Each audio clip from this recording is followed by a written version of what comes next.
আসসালামু আলাইকুম বন্ধুরা, আপনাদেরকে আজকের ভিডিওতে শিখাবো আমি আপনারা কিভাবে আপনাদের মোবাইলে সাইড ব্যাক বানাবেন। তো বন্ধুরা, আপনারাও যদি চাচ্ছেন যে আপনাদের মোবাইলে আপনারা সাইড ব্যাক বানাবেন, তো আজকের ভিডিওটা হলো আপনাদের জন্য। তো আমাকে কি করতে হবে, সর্বপ্রথমে সাইড ব্যাক বানানোর জন্য আমার মোবাইলে থাকা সেটিংয়ে চলে যাব।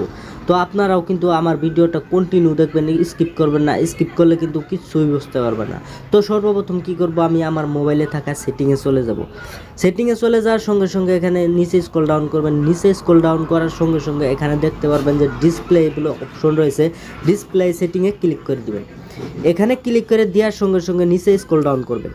নিচে স্ক্রল ডাউন করার সঙ্গে সঙ্গে এখানে দেখতে পারবেন কিন্তু অনেকগুলো অপশন রয়েছে। অনেকগুলো অপশনে ক্লিক না করে এখানে দেখতে পারবেন নেভিগেশন বার, এখানে ক্লিক করে দিবেন। নেভিগেশন বারপে ক্লিক করে দেওয়ার সঙ্গে সঙ্গে দেখতে পারতেছেন কিন্তু এখানে নেভিগেশন বারপের অপশনটা চলে এসেছে।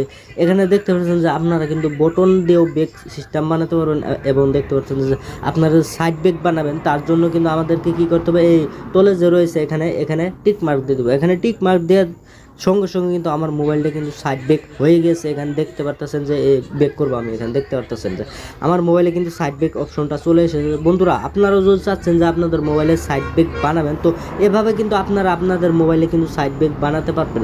তো বন্ধুরা, আজকের ভিডিও দেখে যদি শিখে পারেন, তো আজকের ভিডিও কিন্তু অবশ্যই লাইক কমেন্ট শেয়ার করবেন, এবং আমার চ্যানেলে যদি নতুন হয়ে থাকেন আমার চ্যানেলটা কিন্তু অবশ্যই সাবস্ক্রাইব করবেন।